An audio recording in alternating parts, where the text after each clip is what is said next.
Hello, my name is Jeff Stewart. Today we are going to build a LARPing Short Spear. And just to define what that is, short spears historically were about 3 feet long. Standard spear was between 5 and 6 feet long, and then long spears could be as long as 2 people of that time period. So if they're 6 foot tall people, it'd be a 12-foot spear, and anything in between. So very cultural. The reason that we're building a 3-foot spear is that we have recently built quite a few Roman shields, and that we find that the shorter spear is more effective in tight formations. And I'm going to build a lot of them for an upcoming event called All's Faire that we help put on, and we're going to build a lot of loner gear. And the reason that we're building this style of spear versus several other spears that I built in the past is that when you build a lot of spears, they have large heads and small shafts, and when you store them, the foam breaks down, or you have to do a lot of logistic work to make sure that your equipment's going to arrive at the event and be stored year-round in good condition. And so this is an experimental build. We have been testing it for a little bit. And what makes it experimental is we are going to disconnect the head from the shaft using a PVC connector. It comes with a male connector and a female connector. So one has the threads on the outside, one has the threads on the inside. And this is very questionable tech for the vast majority of builds. The only time I would recommend even attempting this is if it is a short weapon and it is a thrust-only weapon. Because if you are going to swing like a glaive or a sword, the connector will create a weak point and your weapon will snap. It may not be the first time, but it's just an engineering flaw that you're building in.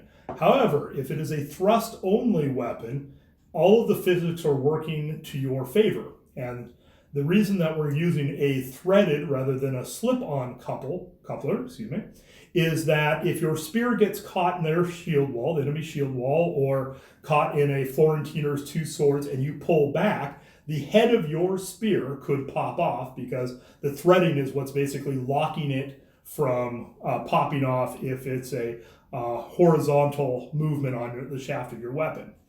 Now, I would not recommend this build for javelins because anytime you throw a weapon, it's out of your hands, literally. And second, those javelins are on the ground, people can step on them. And when you step on foam, it can create a turning effect.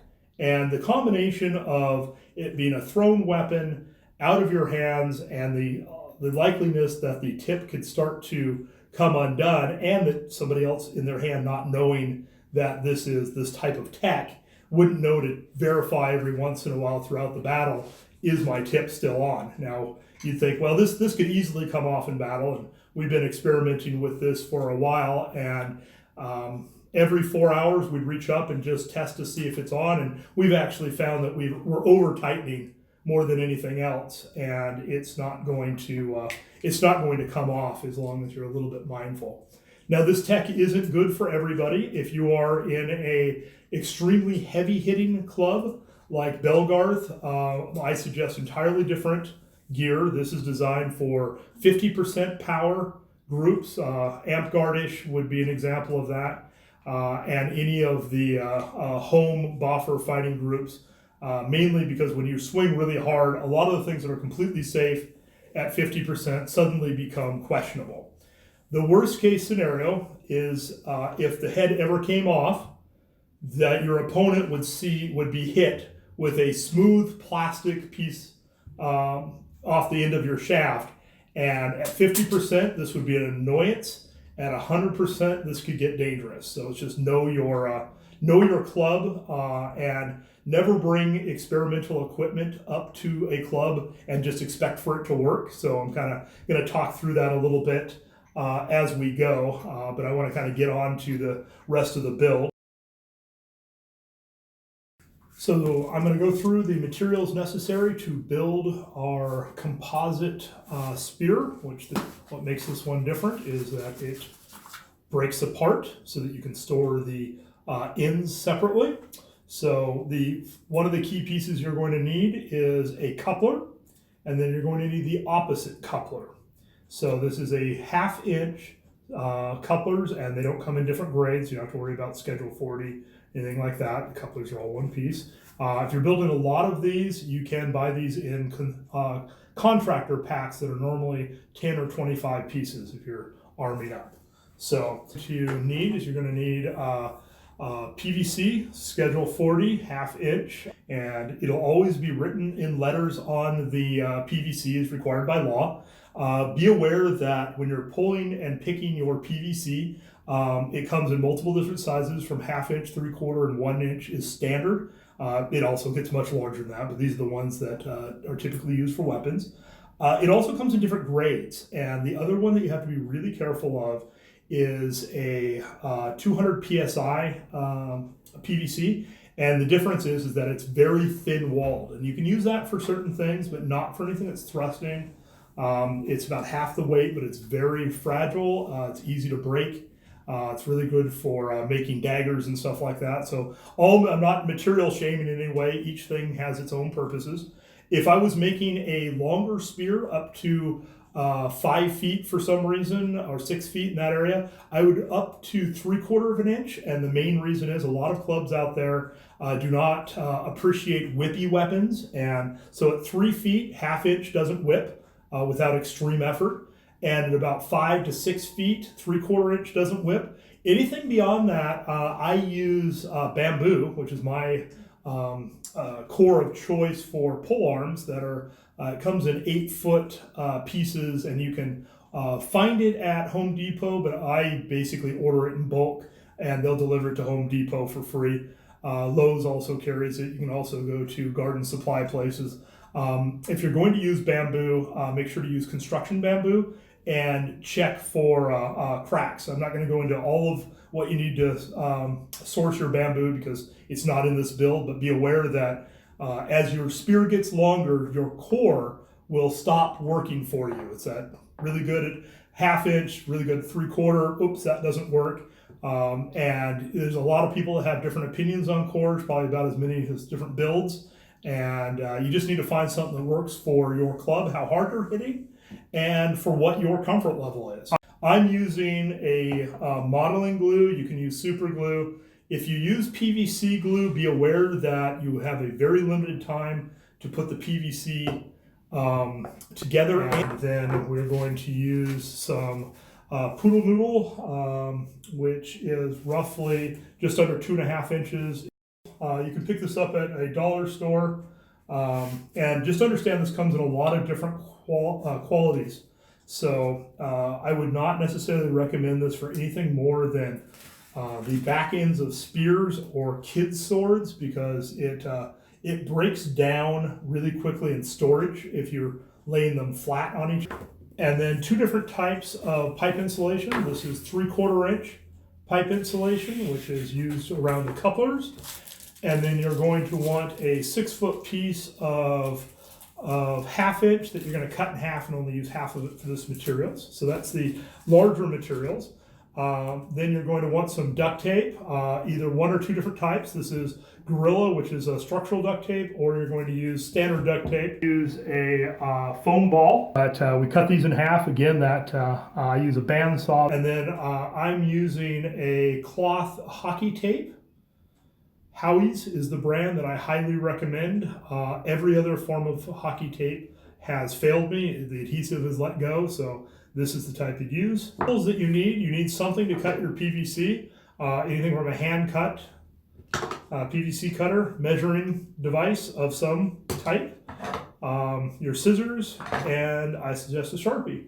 To the piece that you need that's going to go in between is going to be a floor mat. And you can use standard floor mats. You can use any kind of medium to high quality closed cell foam. This includes sleeping pads. But what's nice about this is it doesn't curl, and you can get it at Harbor Freight. And you should be able to build these anywhere without electricity. Of course, if you do have access to shop tools, it'll make your production go a little bit quicker. So I am going to build 3 feet for a couple reasons. One, like I said, we're going to be in a shield wall. Also, I'm going to build be building in bulk. So PVC typically comes in 10-foot lengths, thereabout. There's about an inch difference. And be aware if you're buying a lot that it could be a little off. It also comes in 5-foot lengths at some specialty places, but it's only like $1 difference. So I'd suggest buying up in 10. If you buy up in 10 feet, you can divide 10 feet out by approximately 3 feet 3 inches, and you can get 3 short spears out of 1 stick of PVC. And the insulation I'll be using is PVC insulation, which I'll be showing in a moment. And that comes in 6 feet, which coincidentally, you cut that in half, that's going to make 2 of your spears. And so being a Roman at heart, I always optimize towards the gear and equipment and just try to get as much stuff built. But if you're finding that an extra couple inches on a spear makes you fight better, don't go cheap in production. Go ahead and give yourself that extra space. So I am going to build this build. I use a tape measure typically. I just go to the end, and I'm going to cut this exactly to 3 feet. And like I mentioned, it's 3 feet 3 inches, but I'm also going to go out to 3 inches. So I'll have 3 feet and 3 inches of the 2 marks. And the reason I'm doing this is because I'm building this spear into 2 sections, the shaft and the head. So the head's going to only use 3 inches of pipe, and the shaft is going to use the 3 feet. And there's several different ways you can cut PVC. I'm a big fan of using a standard PVC cutter, but you can use a hacksaw, you can use a bandsaw, just about anything that will hold a blade. So, but I find a PVC cutter gives a nice clean cut, and so this is going to be the length of our weapon, which may seem a little short for a spear, but if you envision that you have a shield in front of you and you're just thrusting in tight formation, really long weapons get pinned down, and a short weapon is ideal for tight formations. So, and that leaves the rest of this piece. And I'm going to cut our other piece now as well, just because it'll get us everything out of the way at once.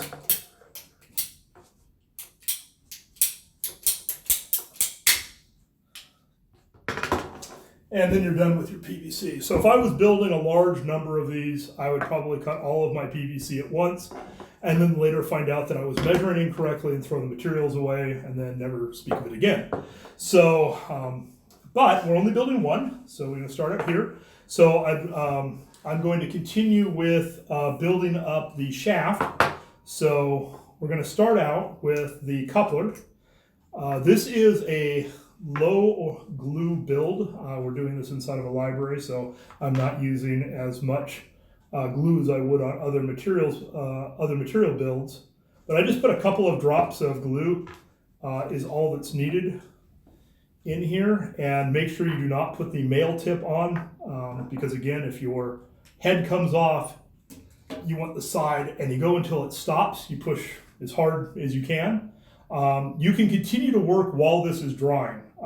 You don't need to set this aside.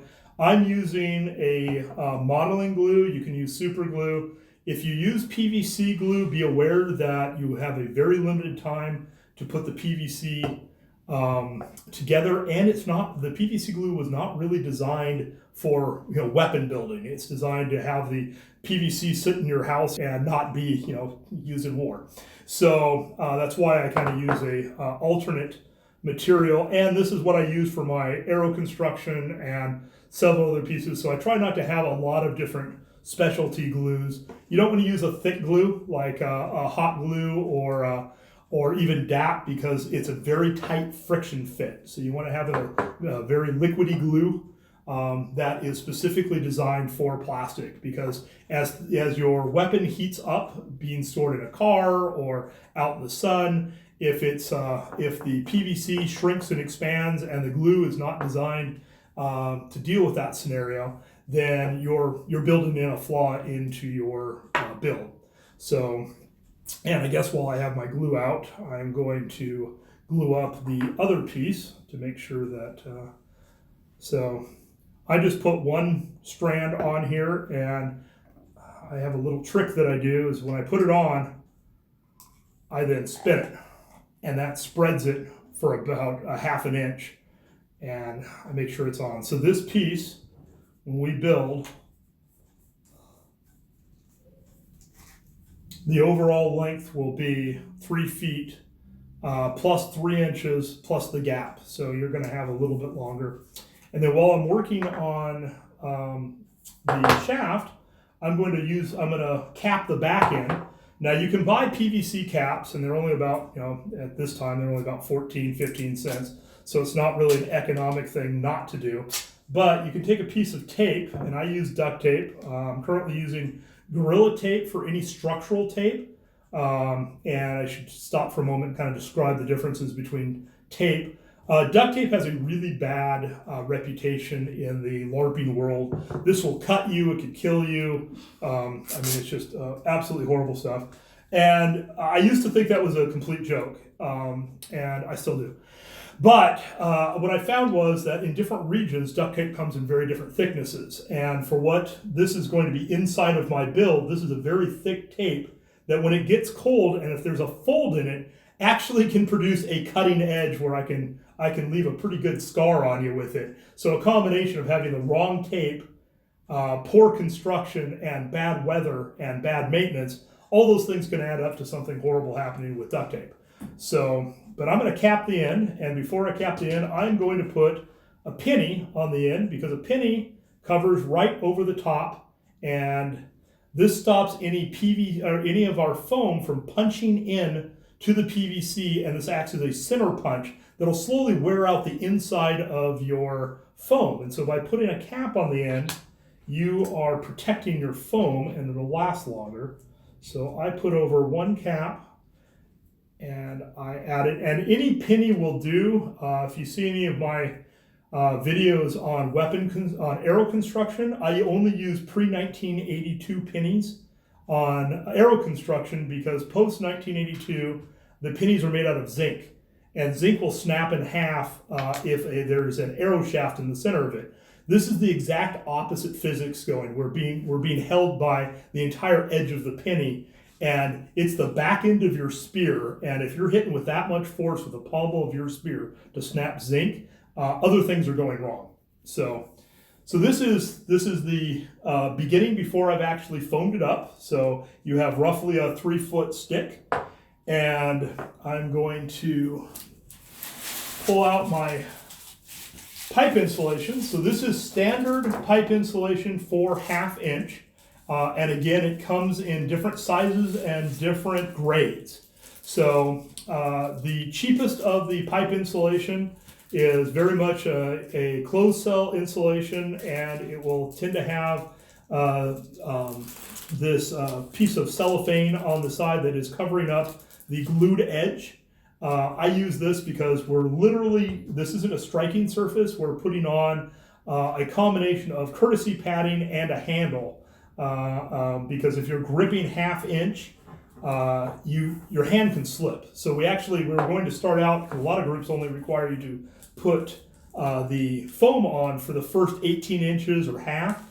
And then we just realized that we just made such a nice grip, and I'll show you that as we build it, that we had that, let's just put the whole thing on. Later on, if you're going to build javelins and you have to throw them, you have to pad up the whole thing anyway. So it kind of gives you that consistency in construction. So this also comes in a type that doesn't have this cellophane on it, and I have an example of that here. So this just has a crease, and you have to rip and tear it, and then you have to tape it back on. This was the first of the insulation that came into our region, so a lot of my original weapons were built out of this. This foam works just as well. You just have to cut it or slide it on really hard and put it on. There is a master builder's trick that I'm going to share with you, that if you're ever sliding on a large amount of PVC insulation onto PVC before you do any kind of capping, spray your shaft with hairspray, and then you can slide it on, because hairspray is a lubricant when wet and then an adhesive when dry. So it's almost a magical material for crafting. So our next step is we are going to just lay this in right before the connector, and you can pre-measure out and cut your insulation if you're doing mass production, and it's roughly 3 feet. You're going to have a little extra at the end that you'll be trimming, but I find it just as easy to put it on first. Now, I am going to leave a little gap and overcut by about 1/4 inch to 1/2 inch. And the reason I'm going to do that is I'm going to build a pommel onto the back, and I'm going to stuff inside of this a little extra foam. And that gives me some more padding if someone was to hit with the back of the back of your weapon. So just going to cut it. So now we're on here. Now the next step is you're going to remove this plastic.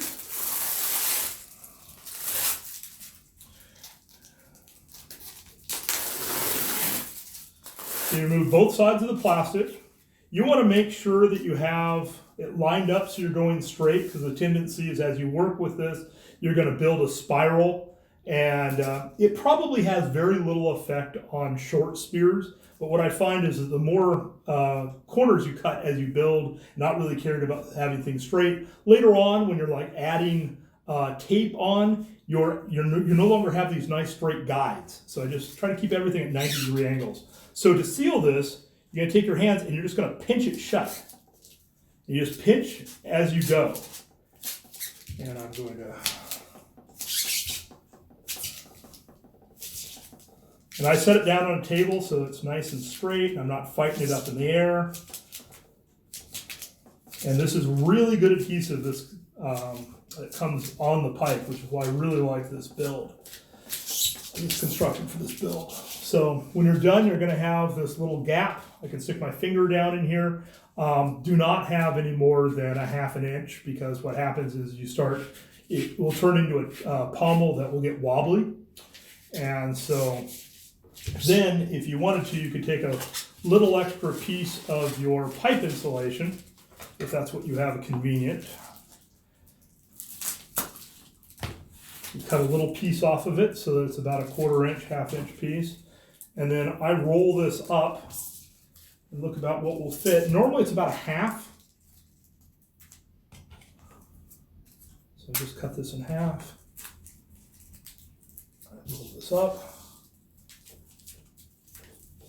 And I stuff this in the end until it's nearly flush. Again, this is not the striking surface. This is the area you're going to have your pommel. On occasion, somebody might be getting hit by it. Had you cut your insulation flush, you would not have this extra insulation. We're going to put up more on the back as well as we build out the pommel.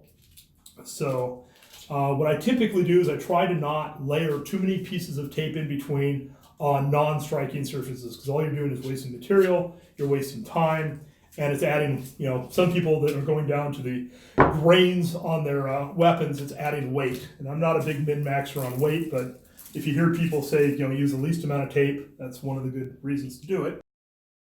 So I am going to just finish out the pommel. So several different ways to make pommels. You could put additional foam on that is just a piece of fun noodle. You can also just keep wrapping foam, and you could use plant pad. Almost anything works for a pommel because, again, it's not your critical striking surface. Most clubs will require that your pommel be a minimum of 2 inches across, because if it's a striking surface, it's 2.5. Each club's a little bit different, but I tend to build out to 2 inches because I think it looks nice, and if you build the back end to look the same diameter as the front end, a new fighter may think he can thrust with the back end. So you're thinking, I'm building a safer weapon because my pommel is really big. And then the hands of somebody that's new, they're actually hitting with your pommel. So this design, I am going to just reuse this type of insulation and just wrap over. So I'm going to take a manual measurement of basically how big I want my pommel to be. So I normally want at least 2 inches on each side. So I pull this out and I take a measurement. So when I'm doing a lot of these, I can build them consistently. So this came out to about 5.5 inches, which is fair. So I'm going to cut this, and then I am going to cut this in half the other direction. So now I have two pieces that are roughly 5.5 inches long, and I am going to put it over the center, and I'm going to make this type of pommel. So what I do is I first measure to make sure I'm in the ballpark, and then grab my duct tape.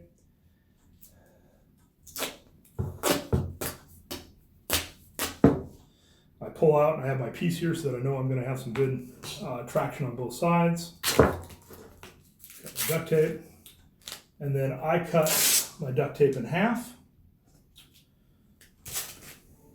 I'm going to get some of the stuff out of the way. So I place this right over the top so it's centered in the middle, because my goal is to have the least amount of things moving around when I finally put it on. I take off the extra piece of cellophane and center this the best I can.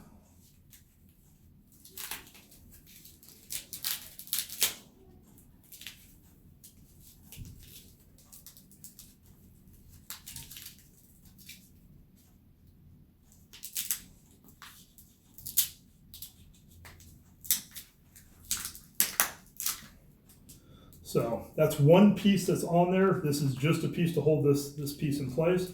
I'm going to put the second piece on there, and this gets us out to the size that we want. So coincidentally, I'll be using the other half of that duct tape.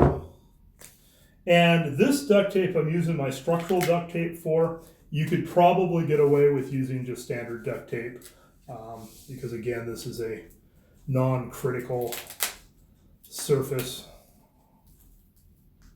and it's going to get a lot of love.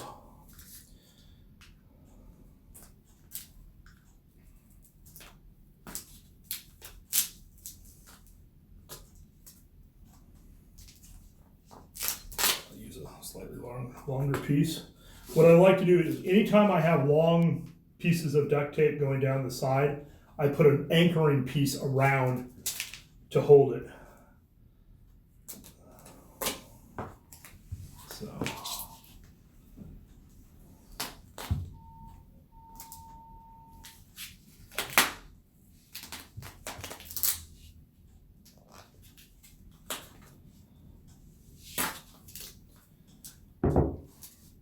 Okay, so then you take your handy-dandy measuring tool, you measure across, you say, is this 2 inches across? And before taping, it's 2.5. After taping, it'll be closer to 2 inches. After time, it may shrink down if you use cheap foam. So just be aware of that. One of the reasons I'm going with this design as well is that I want, when I'm stacking up all of my shafts for storage, I don't want a round pommel. I want all of them flat to flat to flat to flat in my armory. So again, I'm building for mass production. So I'm going to take a small piece of tape.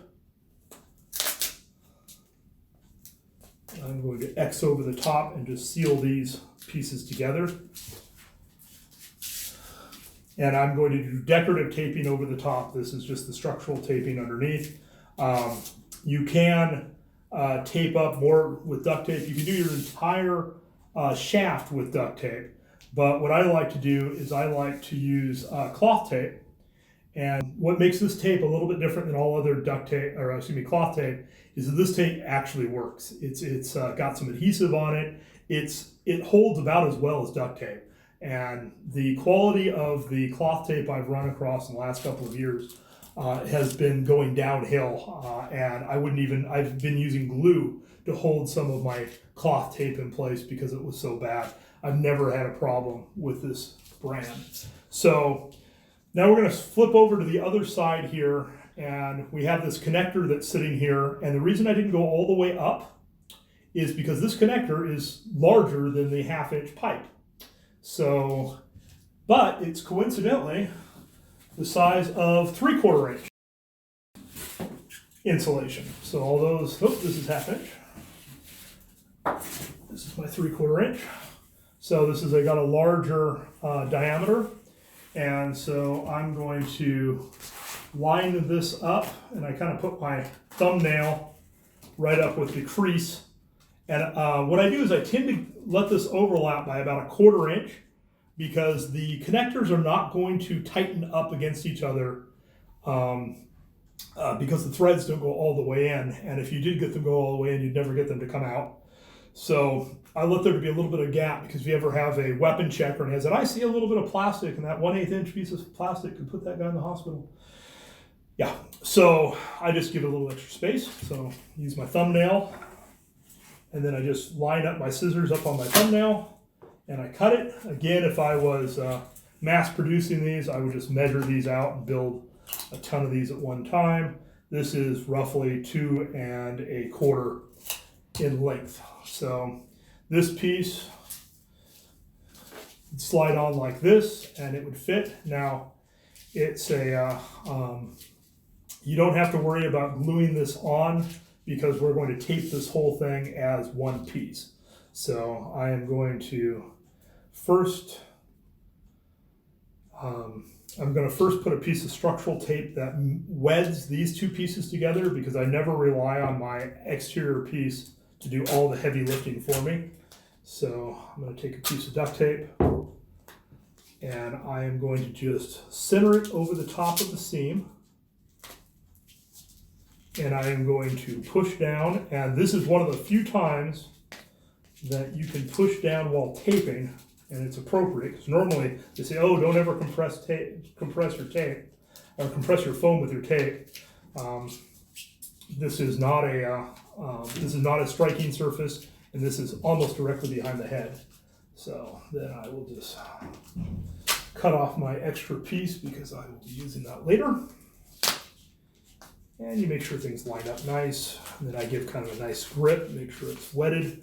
Normal duct tape, the thinner type, the gray color, doesn't matter. This tends to be a little bit more expensive. So if you're on the thrifty side, you can swap back and forth between lots of different materials. This is one of the places you can use cheaper duct tape. Because we're going to cover this whole thing in cloth tape. Now, I'm spiral wrapping, and again, you don't ever spiral wrap a sword or anything like that, because it tends to compress. But we're making a handle, and it's fine if we compress this a little bit. You want to make sure that there is about 1/8 of an inch overlap in each piece, and so I get it started, then I kind of push my thumb forward so I can see what I'm doing. And I pull it out, and then I follow it up. If you are taking this off the roll as you're going around, your compression level is going to be at least twice as much. So use my thumb, pull it out, then when it's relatively slack, I'm still keeping some tension on, but it's not nearly pulling it off the roll level of force.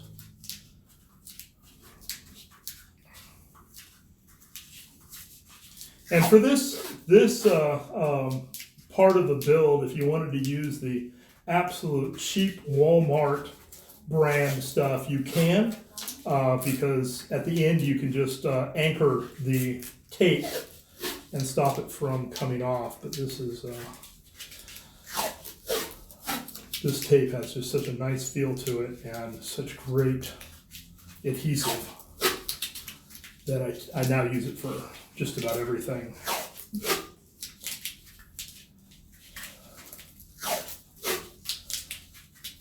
But sometimes you're building 1 or 2 spears, and it's not worth ordering from Canada or doing anything silly like that. But my theory is, if you're going to build 1 spear, you might as well build 50. So,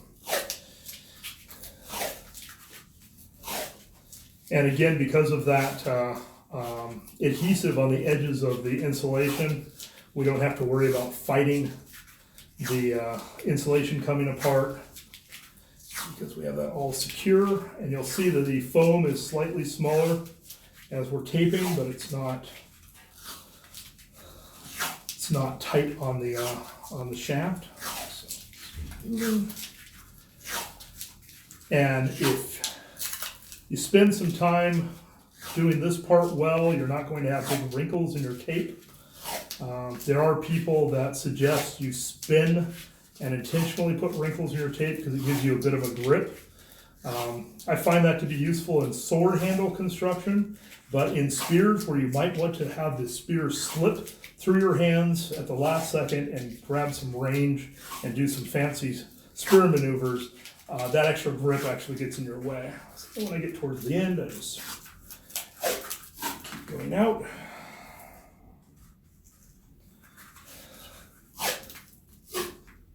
You should slowly be crawling up.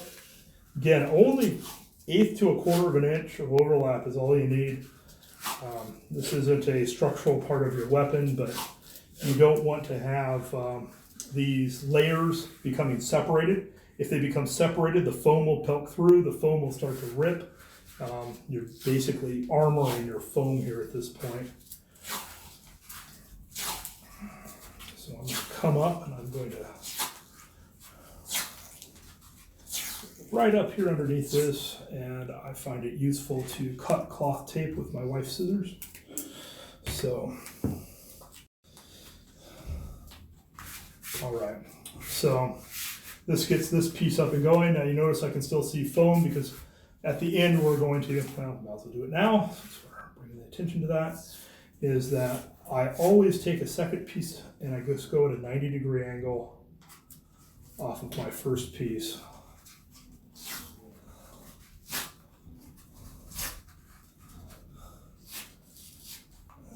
Make sure I'm all the way around.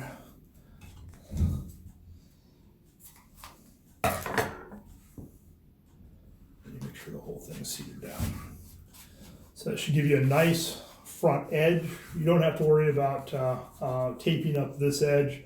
Your pieces are going to kind of go together. The first time I built these, I put a rim around this whole edge, and it was adding work for nothing. So then we're going to finish up the pommel, which this should be standard sword construction, anything you do for a sword, so there's no magic going on here. So I just do a series of one up and over the top.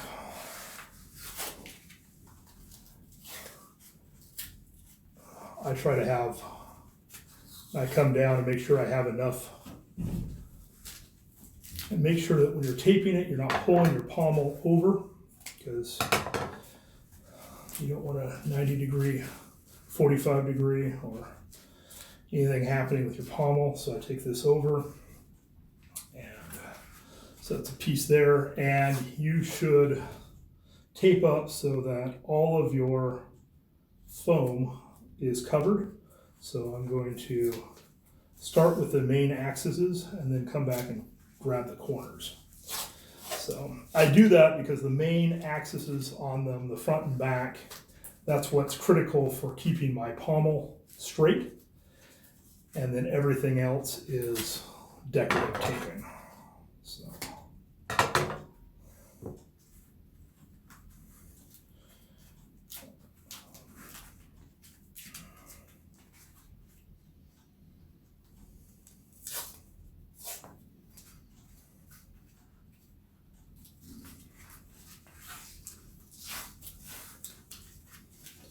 So I'm going to spiral wrap right up the rest of my piece, and then my spiral wrap is holding all of my structural taping in place, the same way I did with the other end. So.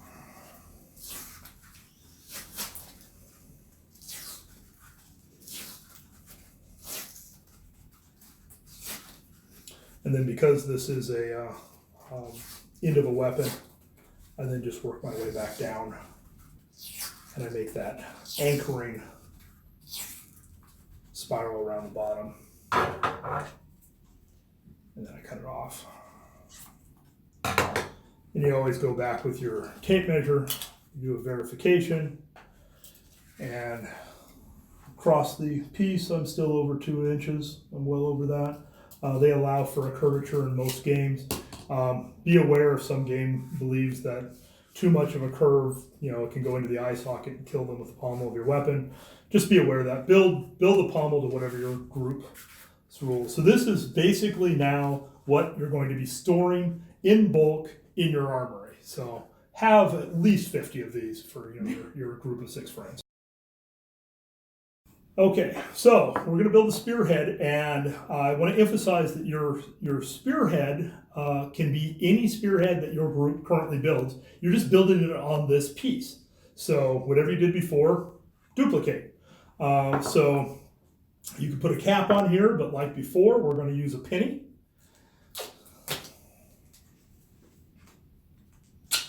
And you'll see that my behavior is a little bit different when I'm on the thrusting side versus the pommel side of my weapon. So I'm going to put a piece on. I'm going to center this up. I'm going to bring this down.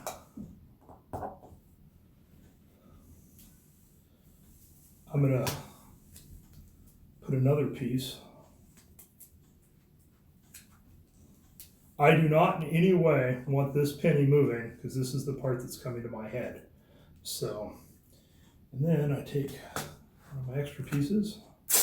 I'm a big believer in cutting tape in half. They go around curves, leaves less pucker. So just get really good at cutting tape in half and your life will be a little bit easier. So this is basically capped off. It's going to protect my foam from going through. Now, several different builds to make what's the base of a spear. So I am going to use Fun Noodle. Reasons that we have this design is that when we have this completed, I'm going to take all of my spearheads apart and I'm going to put them in a box so they're completely safe for transport. So because I'm building it that way, I can use Fun Noodle that I would not normally use for any other construction type. So what I did was I cut a 3-inch piece of Fun Noodle, and you can cut it on your bandsaw so it gets a really flat piece. This is probably the very only time I'm going to mention safety, but there's another method you could use, and that is to sneak up and take your wife's bread knife and cut them. It works really well, and then you sneak it back into the kitchen before she knows that you did it. I just recommend never making a video or anything like that explaining that, because that would just be insane. So that's my safety warning. Everything else is you're just going to lose a finger or maybe an eye or something. But oh my God, wife ever knows. Anyway, not important. Moving along. So then I take that other piece that I had before from the pommel and I stick it in the hole here as well. So this piece is only, this is a 3-inch piece, is only going to go, I'm going to have about a 1/2 inch that's sticking out the same way I did before. And this gives me that little extra piece. And I also put about a 45-degree taper on the back of this piece. And this is going to make transitioning down onto the rest of the foam a lot easier, because you just go from 90 to 90, you get gaps and puckers. And you could get away with a smaller tip and less of a chafer around the piece. But the more you try to be fancy with this, the more headaches it's going to come up in taping. So kind of pick where your battles are going to be at. So this is the base of the cone. A pool noodle comes in a lot of different diameters.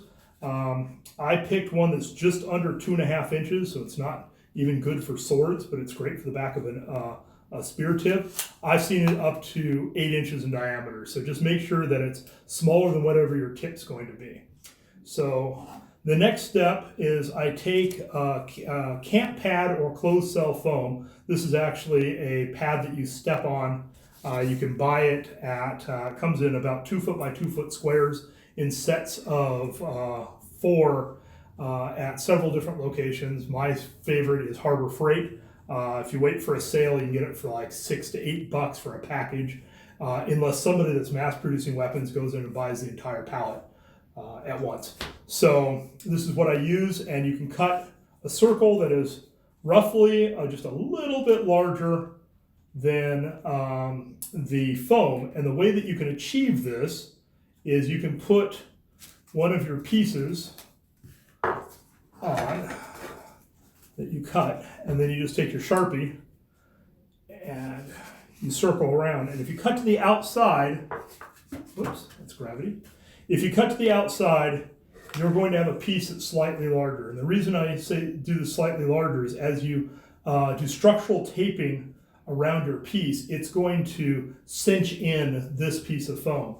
Now, for light hitting groups, I recommend at least 1 or 2 layers of this foam, and be very careful because the exact same part number for this foam could come in different thicknesses. They're not thinking weapon construction when they're building this product, so it's a little unfair to complain to them more than twice on the internet.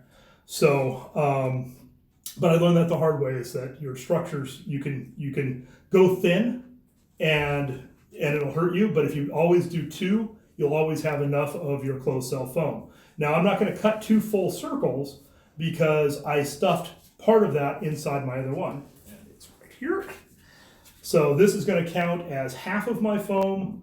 This is going to count as the other half, and what this does is it helps spread the impact over, and it's going to stop you from being hit. The third piece of foam I use a foam ball. But we cut these in half. Again, I use a bandsaw as my first tool of choice. I set up the gate and I just run them through. You cut them in half, and you're going to have a piece that's going to sit on top like this. And so this is going to be basically what your spear tip looks like, plus we're going to foam up the back of this. So I use a lot of different open cell foam, and this is probably the highest quality. These things are about $1.50 a piece, so it's 75 cents a foam, but this is the part that can be hitting people in the face, hitting people in the eye. The standard stress ball is about 2.5 inches in diameter. It's what I use for my Aerotech. This is 3 inches, and it makes it just a little bit wider so that the larger mass weapons, it's spreading it out. And if you're fighting in a group like Belgarth that can't pass, more than 1/2 inch through a 2.5 inch circle or anything like that, this wider diameter meets that requirement. So a couple different ways to adhere this. A lot of people use DAP. I'm filming this inside of a library, so I'm not going to use any of these smelly glues, but DAP works really good on closed cell to closed cell. But if you tape this right, you don't need to use any glue at all. So it's I'm going to show you the no glue option, but different people have different comfort levels. Whenever I go from an open cell foam to a closed cell foam, I tend to use hot glue because DAP will suck up into this and it does not adhere to it as well. And it's just hot glue will act as a gasket and will not absorb up in. The downside to hot glue, which is why I'm not using it on this build, is that if that hot glue spreads too far to the outside, the weapon checkers will feel something that doesn't feel like foam. And as your foam kind of breaks down a little bit, it will create kind of this hard disc or rubber disc or harder than foam. And they'll think that they're feeling core or something weird. So you just be aware if you're ever using hot glue, stop at least 1/2 inch all the way around the edge, because you're never going to get through weapon checking if you go right out to the edge. So this is the piece, and then I'm just going to add the last of the foam onto here so you can kind of see what's going on. So this, again, I use my thumbnail, and I'm going to allow this foam to suck down into this foam a little bit. So I kind of pull up, and if this was aero production, everything would be absolute down to the millimeter. For aerodynamics and all that, but spears, you have a 1/16 of an inch difference in your foam construction. It's not nearly as critical. So this collar is going to sit in just like this. And again, I leave a little bit of gap so that when you're screwing the pieces together, the foam will push together. If you have it exactly at the edge, it will leave a gap. So what I want to do is I want to make sure that this piece of foam is really well secured onto the shaft, and then this piece is going to be really well secured onto here. A little bit of hairspray, if I was using this, you just spray this thing, does all of this for you. So I'm going to just take this apart for a second, take that piece off, and I am going to put a piece of tape to secure this on because I'm not using glue. So that's one of the downsides of a glueless, because glue will almost always use less resources. So I'm going to take this off. Out of habit, I always put, whenever I'm putting a piece of tape, I'll go over the seam because this is what will fail the first on a weapon. So I'm just going to armor that up with an extra piece. And I'm just going to put tape on.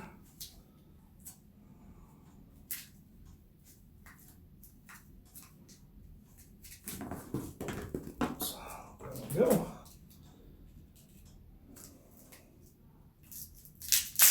Roughly 90 degrees from the other one.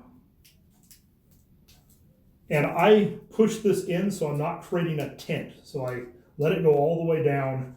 My goal is not to have a 45 with air under here because that is not doing anything for you and it's going to cause problems. So bring this over the top, a little extra reinforcement. So this is the back.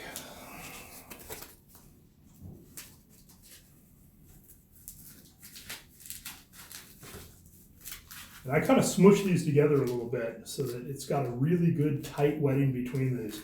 Go ahead and feel, and you'll see that I stopped right where I did before. So now we know this piece is relatively secure to this piece. So then what I want to do is at about a 90-degree angle, I want to come across, tape this down and come across here. And that way I know that this piece is now relatively secure to this piece. So I'm building up against the shaft.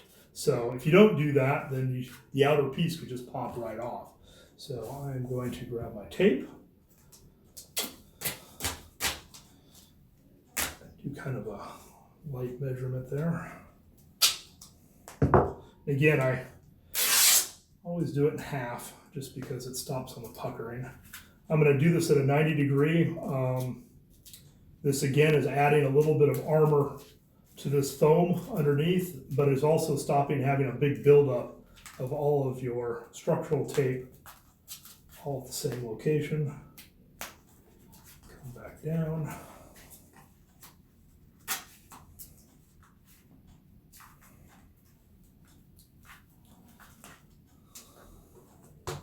So if you're using cheaper duct tape or stand duct tape even, I would at least crisscross this at the very minimum, but this Gorilla Tape is overbuilt. So then your next piece you're adding on is the closed cell foam. You're going to use that same piece.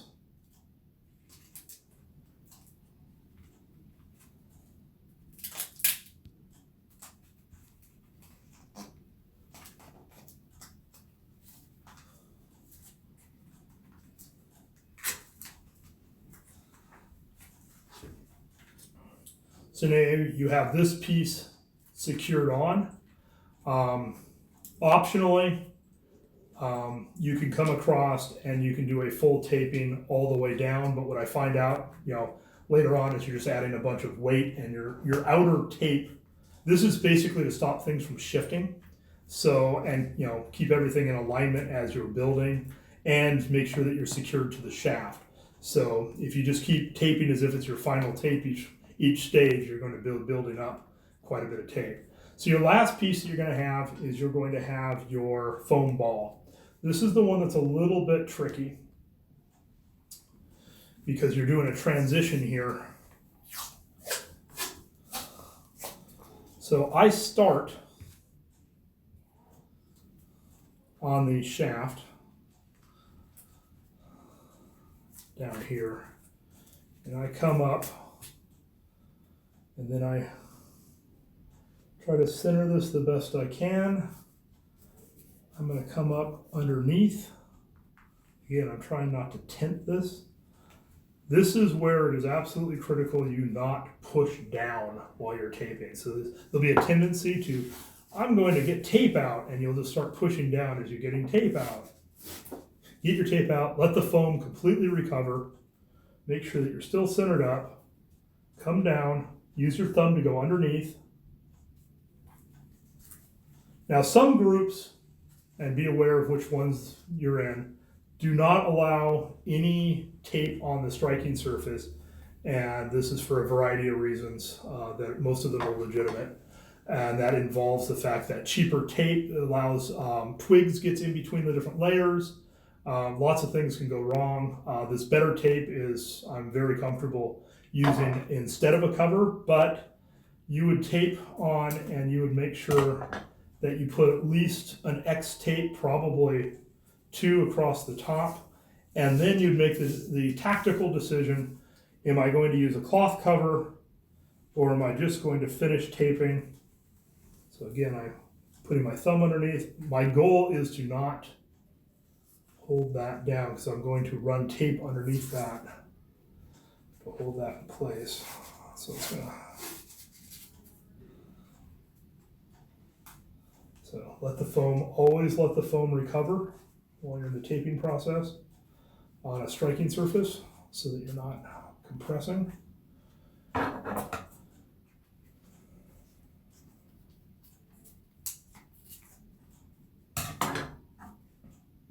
So if I was going to put a cloth cover on, I would make the decision of, do I finish taping this completely on, or do I just put it on and tape on really well with my cloth cover? So it depends on your taping skills, where you're going to go. I'm going to finish up by just taping this as if it is if it's done right now. So I'm going to do it with a tape cover.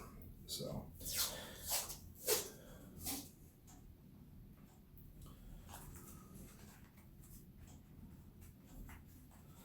now you're just basically finishing those X's, and again, as you compress the foam, let it recover. If you have the choice and you're going to have 2 pieces visible, I always offset to one side so that I come back and I can have 1 extra piece of tape cover that gap if the ball is too big. If you're doing a 2.5 inch diameter ball, you can exactly cover it with your X patterns. But because this is a 3-inch ball, it has that little extra gap. And I'm trying to keep the weight and materials down on the piece. So.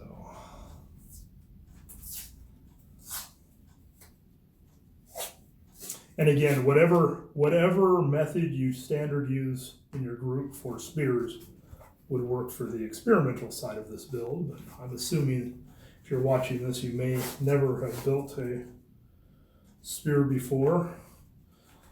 If you're going to replace this foam ball with open cell foam, be aware that couch foam comes in extreme differences in their durability, and everybody's trying to sell memory foam and all that. The cheap couch foam that you can buy at a fabric store will bottom out and cause more harm than if you didn't have open cell foam. So that is the one place I would not skimp on a weapon, is your open cell foam, which is why I buy pre-constructed stress balls, and because I know that each one is exactly the same type of foam. There's not going to be a variation.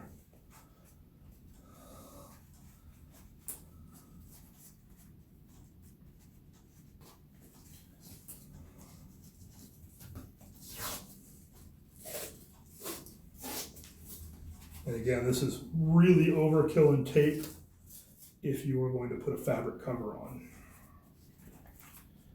Because you're basically now just armoring up the open cell.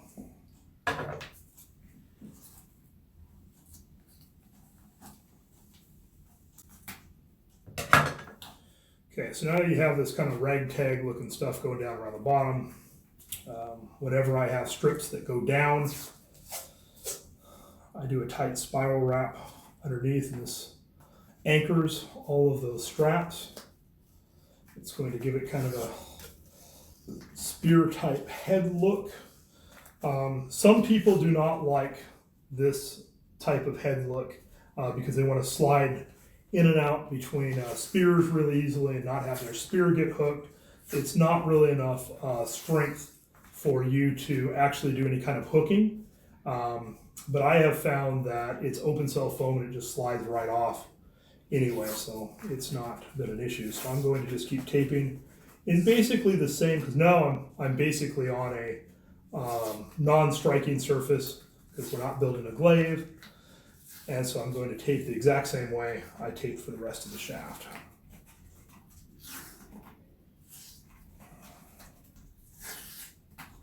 Making sure that when I get to the end here, I leave a little bit of tape to kind of overlap over the edge. This kind of gives a nice finish when you roll it, when you're done, just because you have exposed foam. And if you're ever introducing new tech to a group, it's always good to have those little extra. So then cut.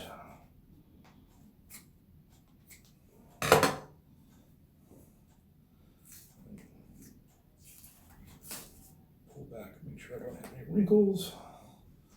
I will tuck all of the foam in, and then the end goal of this, you then take this piece,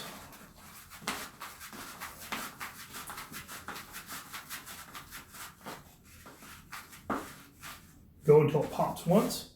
You have a slight seam with no gap in the foam. Matter of fact, unless a weapon checker specifically even knew this existed, you could just put a piece of tape over the top of here and they wouldn't be able to undo the spear at all. And again, if they don't like the idea of removable spear tips, you can always retrofit and then just know that you take off that one piece of tape that may be a slightly different color. And then this builds a really nice handle the size with that 1/2 inch, and you can grab it, and if you chose to put a tip on the back that met the needs for a javelin, this could be a javelin, which is, I just recommend that you put this tape. So this is an experimental build for the purposes of being able to mass produce tips and then be able to take them off and store these in a separate box and then stack these up. This is the goal for this. I hope this video was informative, slightly entertaining. And if you have any questions about the video, you can leave comments and we'll be sure to get back to you.